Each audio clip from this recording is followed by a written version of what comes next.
Hello students, today we are going to continue this lesson. Lesson name is The Two Gentlemen of Verona.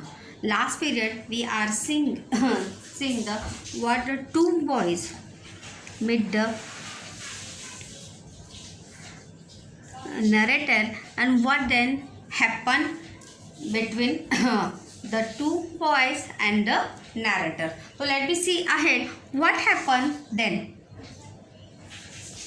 This paragraph we'll see now, but one more question I tell you again now. His area here the narrator is shown to develop a soft corner for them. Them जो है यहाँ पर क्या है, pronoun है और which you use that a boys के लिए यहाँ पर वो what the name boys, it's a Nicola and Jacobo the boys name is.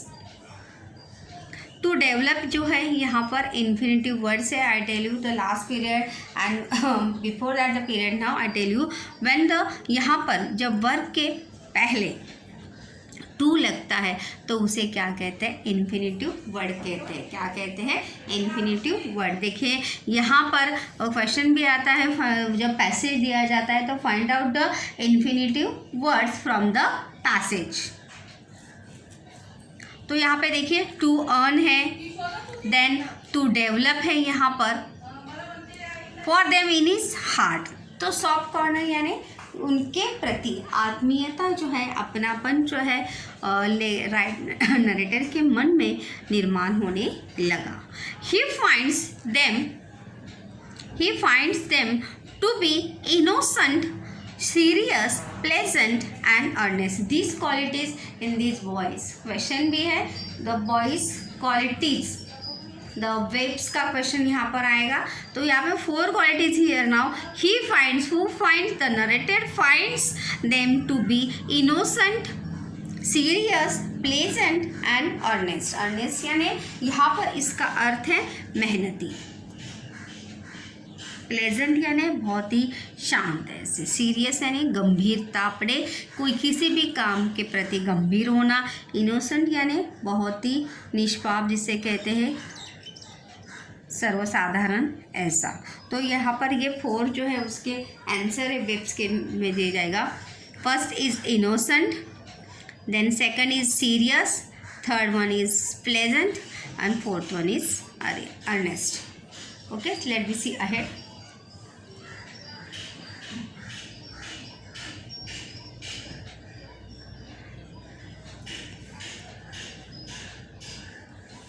The boys are very useful to the narrator. Who useful to the narrator? The boys are very useful to the narrator. Why?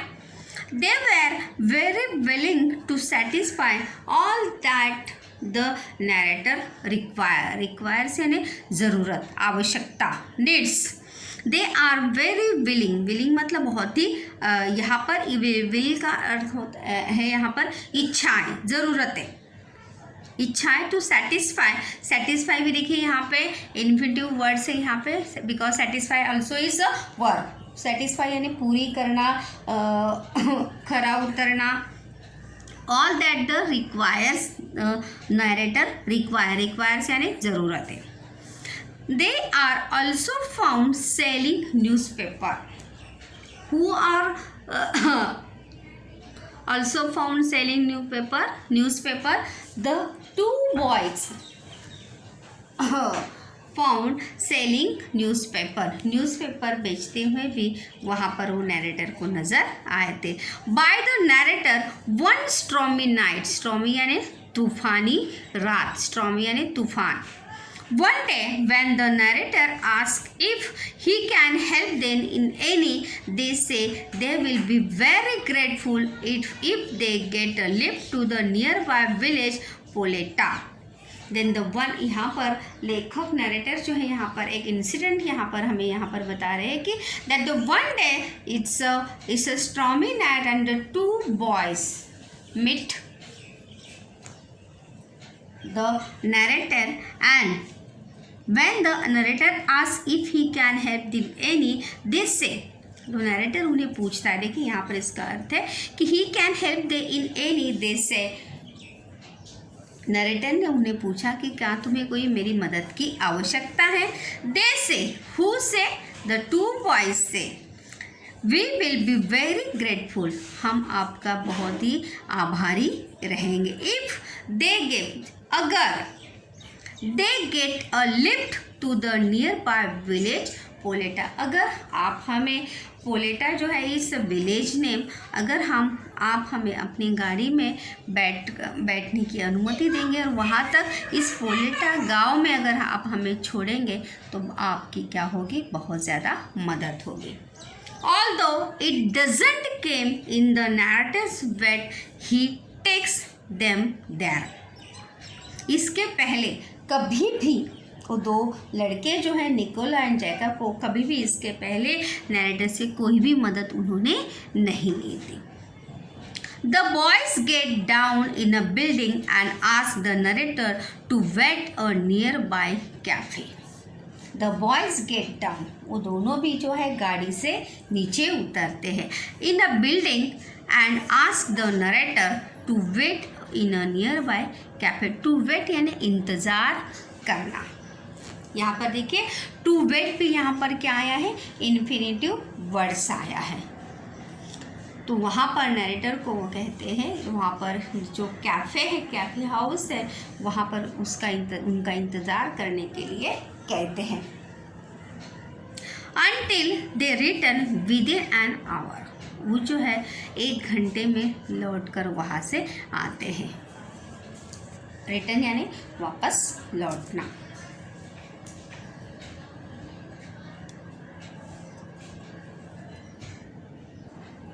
Then what happen is there ना, eagerness, eagerness यानी जिज्ञासा। यहाँ पर eagerness जो है वो noun है, देखिए ईगर, टू ईगरनेस, देखो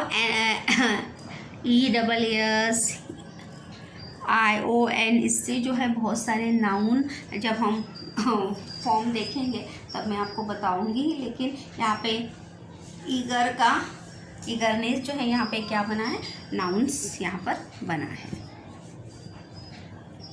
Eagerness led the narrator to follow the boys up to a place which is actually a hospital. Eagerness leads the follow the boys up to a place which actually a hospital.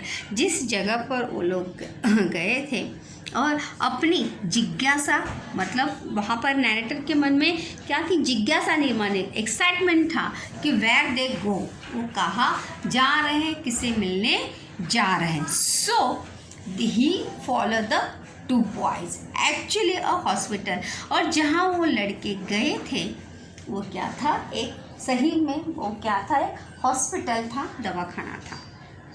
On peeping through a room led by a nurse, he realized that the boys are talking to a girl who resembles them. Resembles मतलब similar appearance. He does not feel like intruding and thus asks the nurse the details about the boy.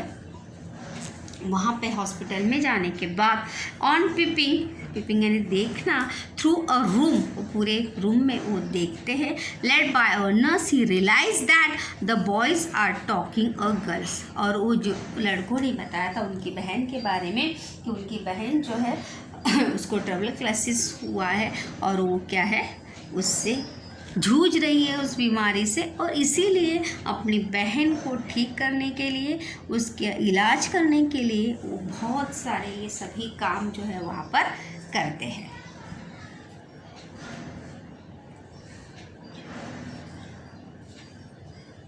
He realized that the boys are talking to a girl who resembles them. Resembles मतलब यहाँ पर simple appearance, similar appearance, जो similar appearance का मतलब है उनकी बहन होने के कारण वो किसकी तरह दिखती थी, निकोला और जैकब की तरह ही वो दिखती थी।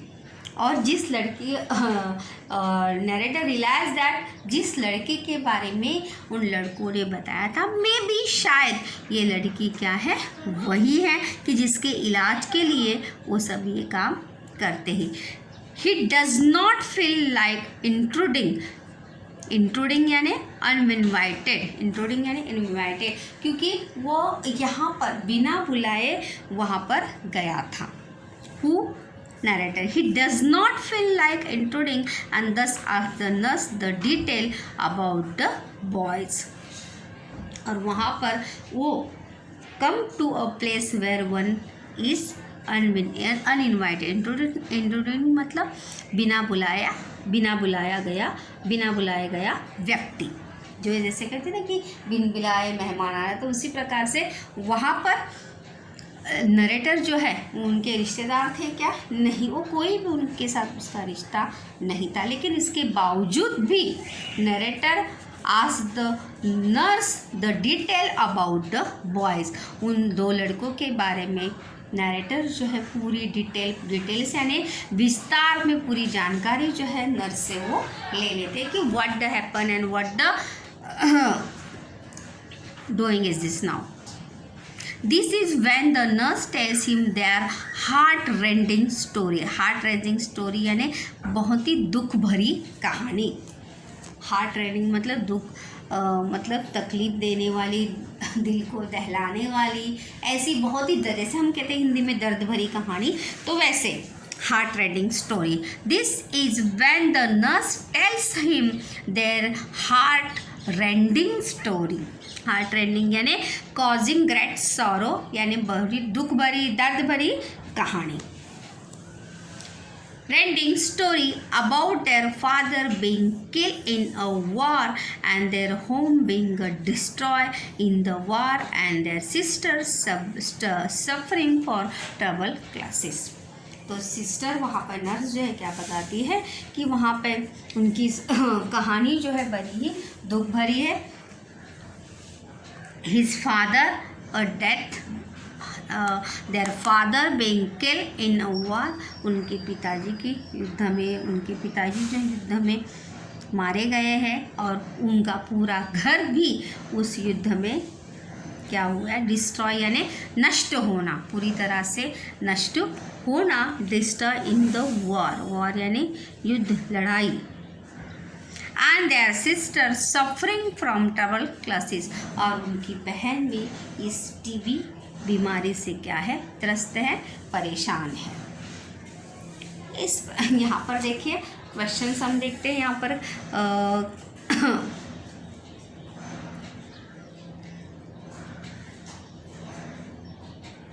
He does not feel like intruding, इसका क्वेश्चन क्या होगा? डज ही, क्योंकि वहाँ पे पहले से ही क्या आया है? नॉट वहाँ पर आया है।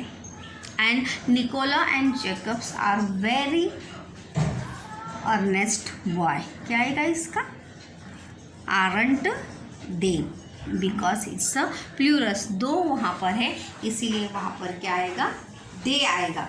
जब भी प्लूरस होता है क्या एक से अनेक होता है, तो एक से ज़्यादा लोग होते हैं, वहाँ पर हम कौन से प्रोनाउन का यूज़ करते हैं? दे, इस प्रोनाउन का यूज़ जो है वहाँ पर हम करते हैं। Let be ahead, the brothers live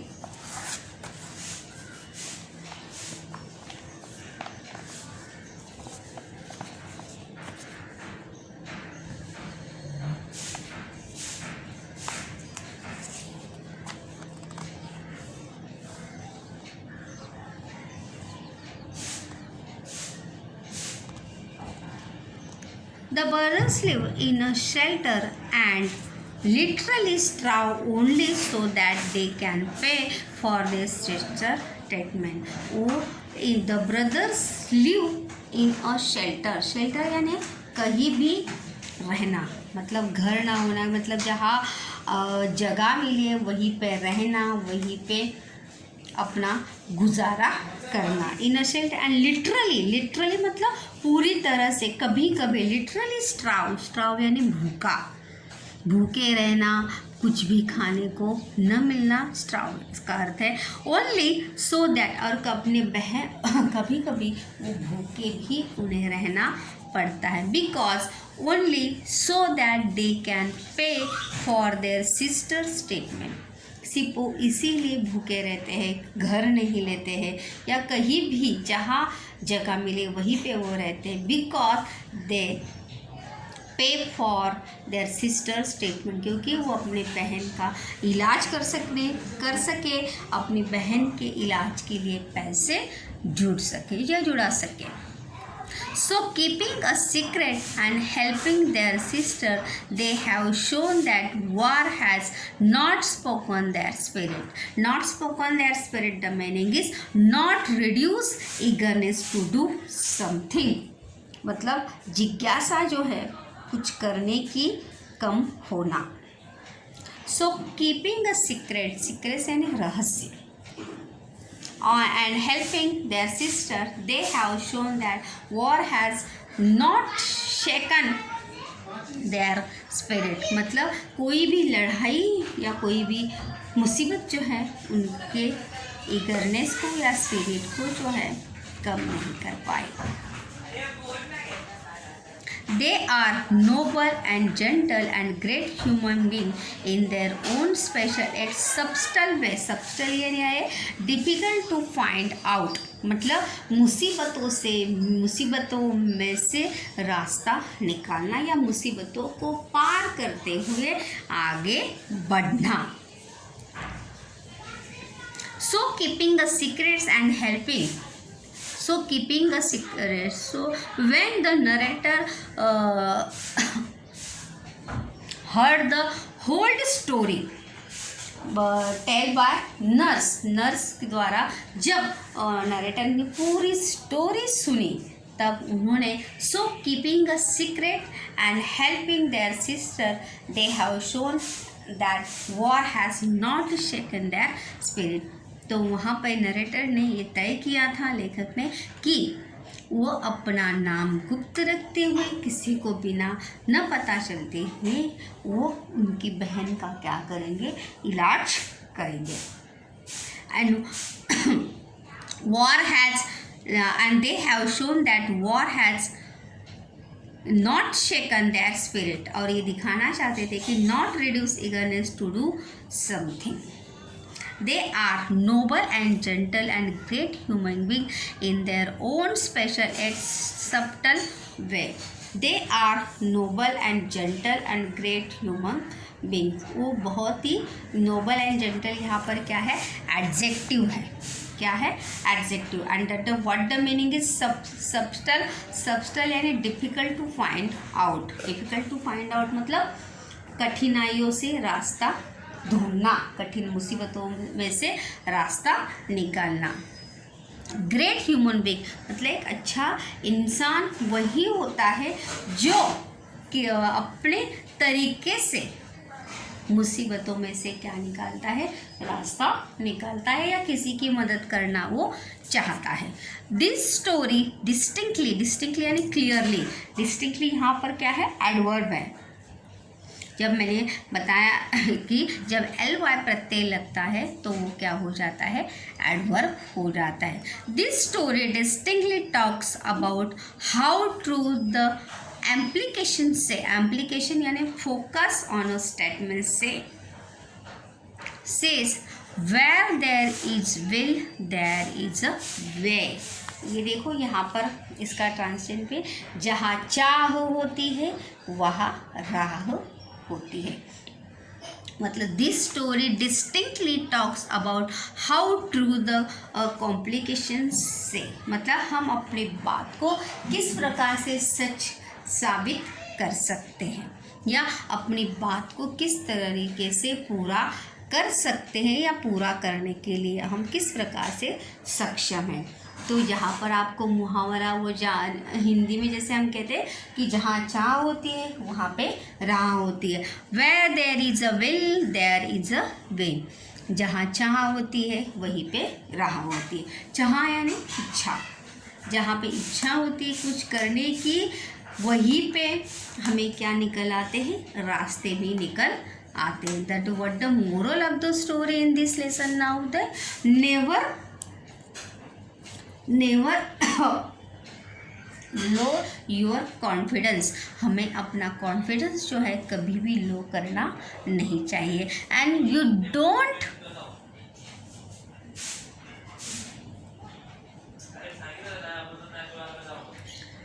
हमेशा हमें प्रयास करते रहना चाहिए। Try to success and try to do something. जब तक हम कुछ नहीं करेंगे तब तक हमें अपना राह जो है वो कभी भी मिलेगी नहीं। So students, this the moral of the story, where there is a will there is a way. तो स्टूडेंट्स के लिए भी यही कहना चाहूँगी कि अगर हम अपनी पढ़ाई करेंगे तो नहीं आता होगा तो भी आपको ज़रूर आएगा, क्योंकि आपने किसकी इच्छा रखी है, कुछ करने की इच्छा रखी। अगर हम करते जाएंगे तो रास्ते हमेशा हमें दिखते जाएंगे, नज़र आते जाएंगे। एंड पर्सनल रिस्पॉन्स का भी क्वेश्चन है कि what is the moral of the story in that the lesson, या और एक है what you teach about the story, आपने इस लेसन से क्या सीखा। What you teach, we teach this lesson, या we teach the from the story, never lower your confidence, always try to do your work and do not stop। हमेशा हमें अपना कार्य जो है वो करते रहना चाहिए, बिना रुके बिना थके हमें हमेशा अपना कार्य जो है वो करते रहना चाहिए। Because how true the complication says now, where there is a will there is a way. क्योंकि उन दो लड़कों ने भी हमेशा उनकी इच्छा क्या थी, what the will the two boys the will the sister treatment and they think now, या there is a will now the sister is a very, उनकी बहन जो है वो क्या हो जाए, इस बीमारी से पूरी तरह से ठीक हो जाए। और इसीलिए अपनी बीमार बहन को ठीक करने के लिए वो अलग अलग प्रकार के काम करते थे। और इसीलिए where there is a will there is a way, और इसीलिए एक अच्छे व्यक्ति से उनकी मुलाकात होती है और वो अच्छा व्यक्ति बिना उनको बताए, बिना पता चले उनकी बहन के पूरे इलाज का खर्च जो है वो करता है। So students, you also reminded the thoughts कि where there is a will there is a way, जहाँ चाह होती है वहीं पे राह होती है।